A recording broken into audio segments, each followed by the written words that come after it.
how to make money. I get asked this on forums a lot. How do you make money? You talk about all these monetized platforms. You talk about so many options.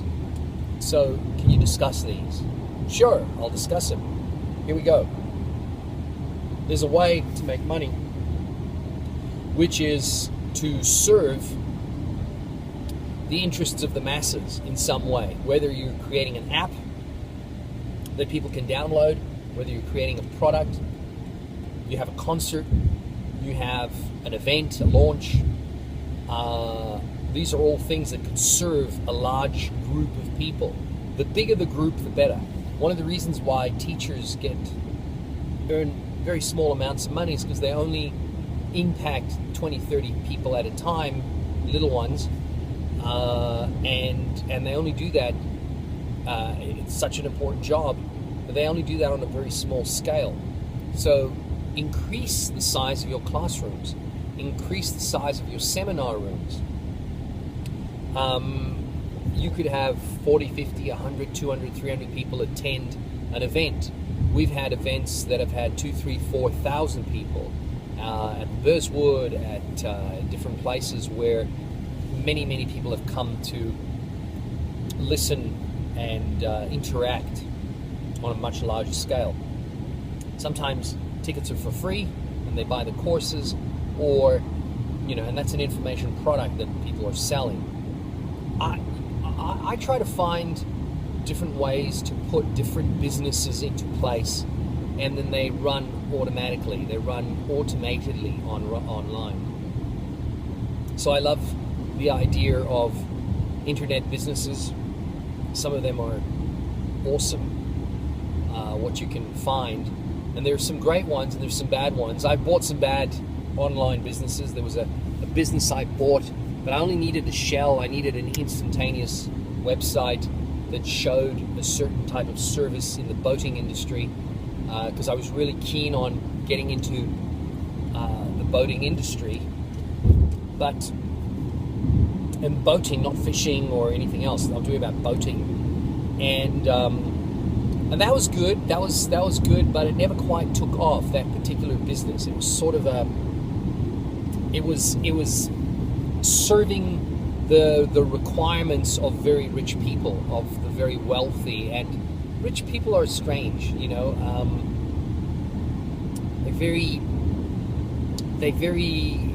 they're just not easy to work with. They're full of it. They normally are. They're just difficult. They're very difficult, and everything is, very price conscious all the time. And I find the world's greatest people, the most wonderful people, are not the rich people.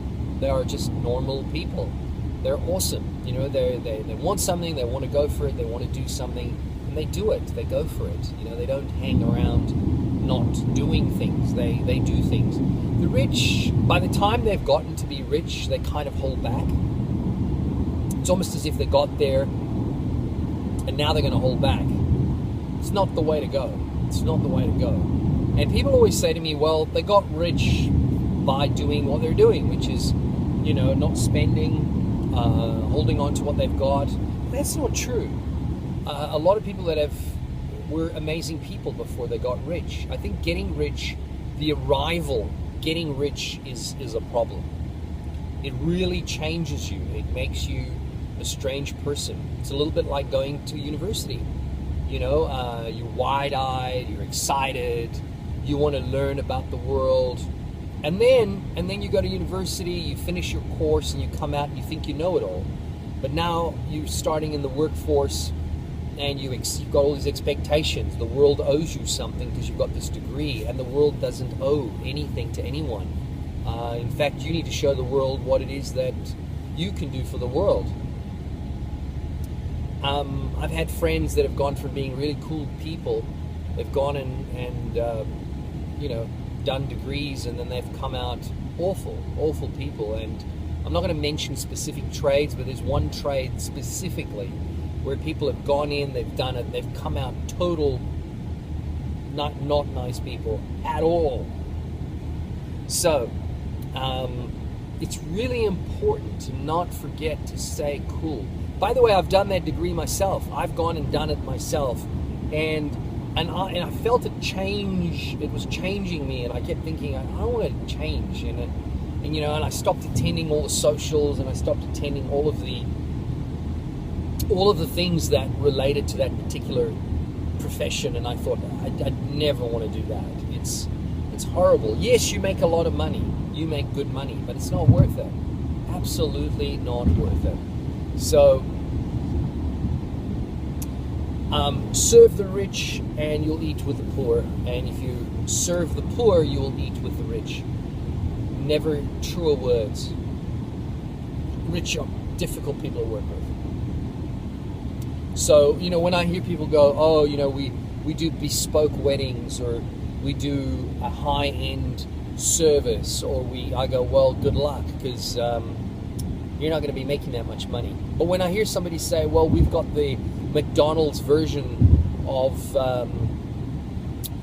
you know, of pita bread or whatever, I go, wow, you're doing something, because, you know, you're going to be making money.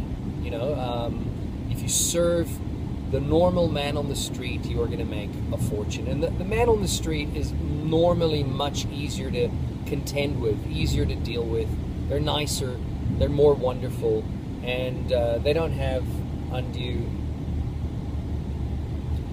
expectations. They're just normal people, and that's wonderful, you know. And I think we sort of need to understand that kind of is the way to go. There's multi-level marketing options, which I would, you know, I would really look into carefully. Some are good and work, others don't. You know, for the most part, you're building someone else's dream with this dangling carrot, which sits sort of far up here. You know, it's always, you can't really reach it. It's, you know, and we've all tried different varying levels of multi-level marketing, tried various things.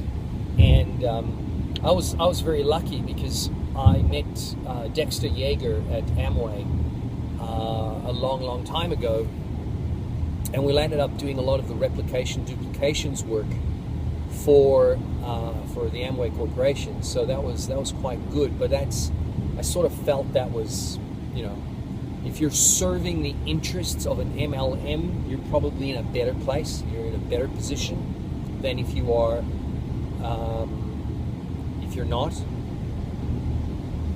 And you know, helping people with services is a way to start a type of business, but I think get out of it as quickly as you can. If you're trading time, service for money, you're already doomed, because you can only offer a competitive rate.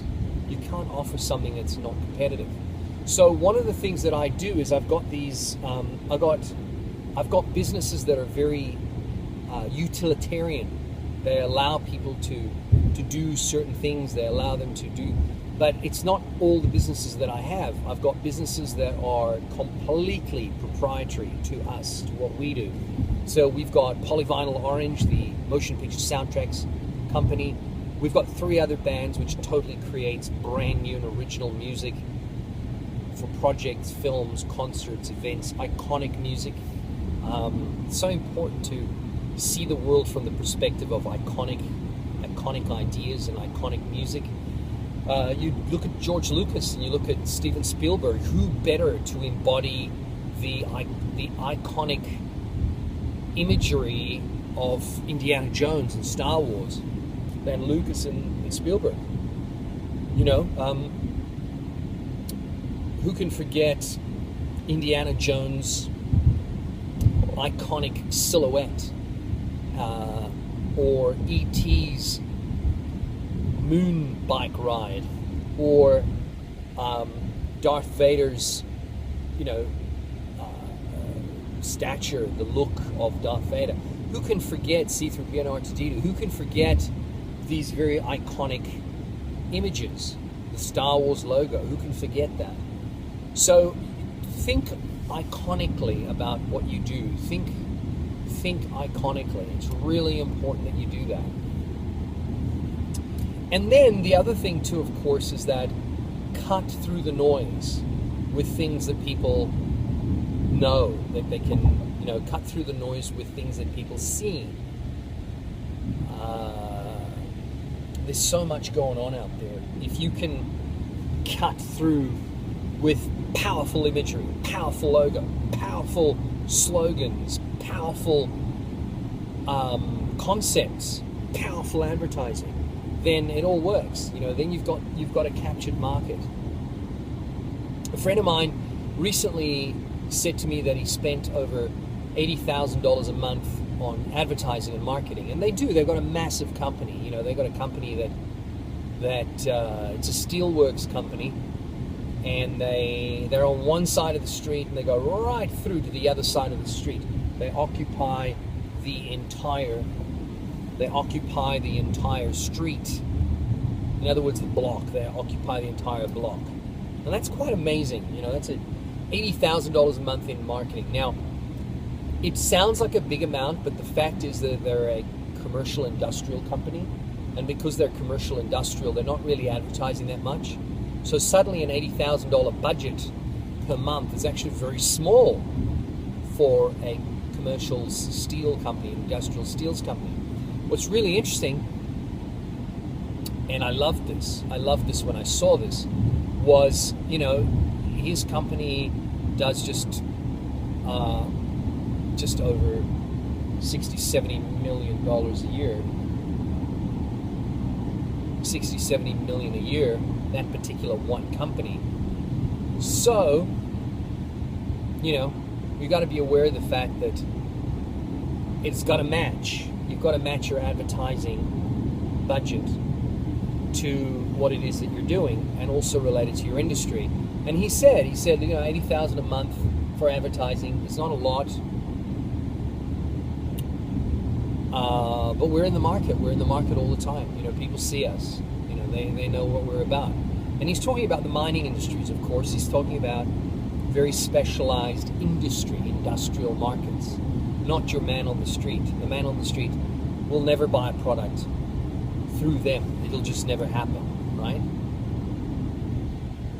So, again, he's serving an industry, an actual industry. So you might decide to do that as part of your strategy. You might decide to focus on doing that. Okay, I think you got a pretty good idea of, from that perspective, of how to make money. If you're an artist or a musician, a creator, somebody with creative abilities, then maybe it is worth your while to sort of focus on creating heroic, epic worlds,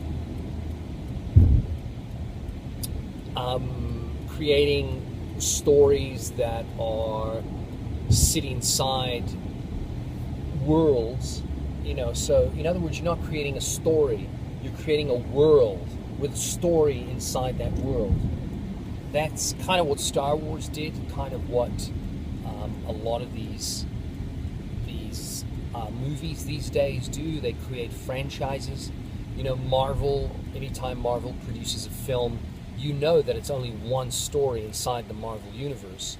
So that is kind of one of the ways to go about it.